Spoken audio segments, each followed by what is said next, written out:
और इसी बीच आगरा से बड़ी खबर सामने आ रही है। आगरा से खबर हम आपको बता देते हैं, जहां पर फतेहपुर सीकरी सीट पर बवाल बढ़ा। आगरा से खबर, बीजेपी में चौधरी बाबूलाल ने की बगावत। भूपेंद्र चौधरी ने एमएलए बाबूलाल से मांगा जवाब। बाबूलाल के बेटे ने भरा था निर्दलीय पर्चा। बाबूलाल के बेटे ने निर्दलीय पर्चा भरा था। बाबूलाल अपने बेटे का कर रहे थे प्रचार प्रसार। शाम 5 बजे तक मांगा गया है स्पष्टीकरण। प्रदेश अध्यक्ष ने बाबूलाल को जारी किया पत्र। बाबूलाल के बेटे ने भरा था निर्दलीय पर्चा। बाबूलाल अपने बेटे का कर रहे थे प्रचार प्रसार।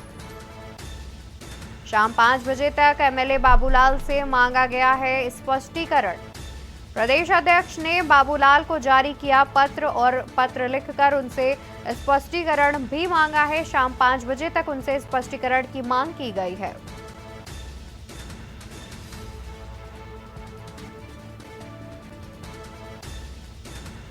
और इसी खबर पर ज्यादा जानकारी के लिए हमारे साथ प्रधान संपादक दुर्गेन चौहान जी जुड़े हुए हैं। देखा जाए दुर्गेन जी, तो जिस तरीके से लगातार बीजेपी में भीतरघात की जो घटनाएं हैं वो भी सामने आ रही हैं, और इसी कड़ी में बाबूलाल की ओर से भी ऐसा कुछ देखने को मिला है। इस पर क्या कुछ जानकारी दर्शकों तक पहुंचाना चाहेंगे? नहीं, निश्चित तौर पर अगर देखा जाए अवंतिका, तो ये 2014 और 19 के बाद ये पहला चुनाव मैं देख रहा हूँ लोकसभा का।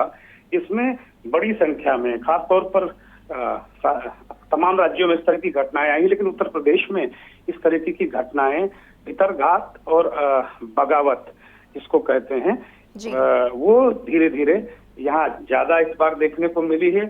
और चौधरी बाबूलाल के बारे में जो आपका सवाल है, चौधरी बाबूलाल आगरा की जो दूसरी सीट है फतेहपुर सीकरी, उससे 2014 में बीजेपी के टिकट पर सांसद हुए थे और वो बहुत पुराने नेता हैं, लेकिन 19 में उनको टिकट नहीं मिला। इस बार उम्मीद थी कि उनको टिकट मिलेगा, क्योंकि जो मौजूदा सांसद हैं वहां के राजकुमार चाहर, उनके खिलाफ बहुत ज्यादा शिकायतें जनता ने तमाम प्रदर्शन किए थे, और यहाँ तक कि लोगों ने बिल्कुल जगह जगह तमाम प्रदर्शन उनके खिलाफ हुए थे, और ये था कि टिकट उनका कटेगा। टिकट उनका कटा, लेकिन बाबूलाल को मौका नहीं मिला। तो उनके बेटे, बाबूलाल के बेटे ने निर्दलीय उम्मीदवार के रूप में, बागी उम्मीदवार के रूप में बगावत करके एक तरीके से पार्टी की उन्होंने नामांकन करा दिया, और वो निर्दलीय चुनाव लड़ रहे हैं।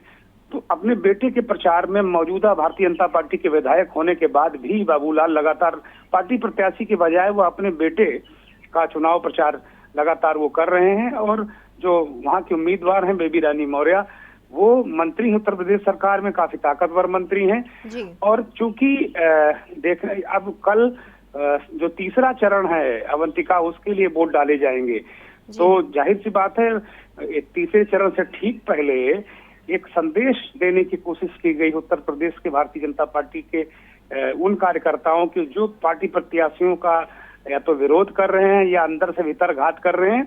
इसलिए बाबूलाल को नोटिस दिया गया, और आज शाम 5 बजे तक चौधरी भूपेंद्र, जो भारतीय जनता पार्टी उत्तर प्रदेश के अध्यक्ष हैं, उन्होंने ये समय मांगा है।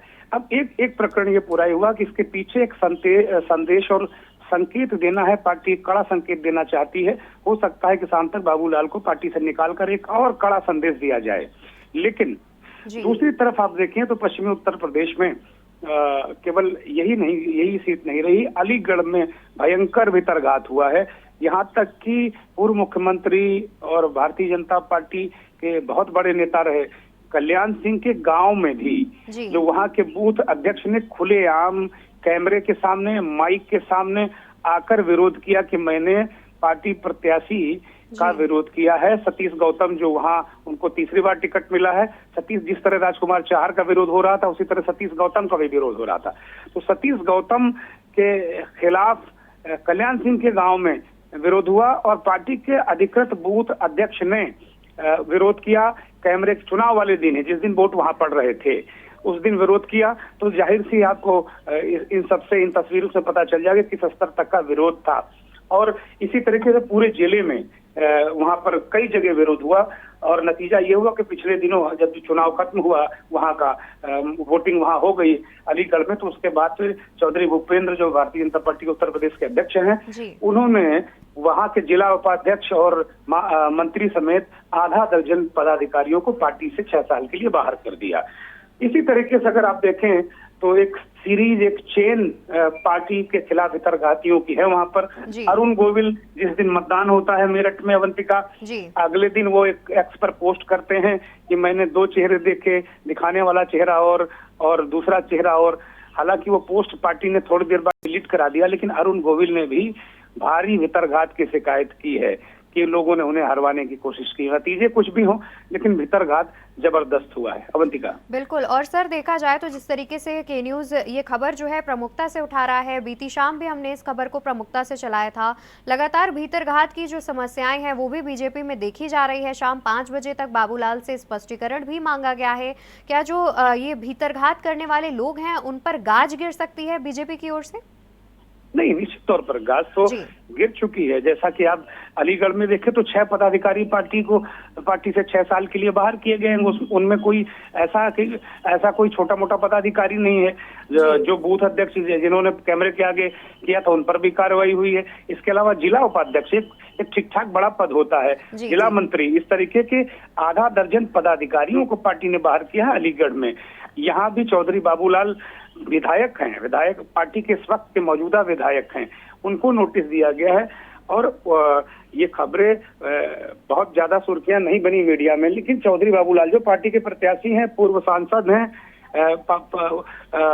वो पूर्व सांसद हैं, मौजूदा विधायक है, और उनका बेटा पार्टी के अधिकृत प्रत्याशी के खिलाफ लोकसभा का चुनाव लड़ गया, तो ये कोई छोटी बात नहीं है।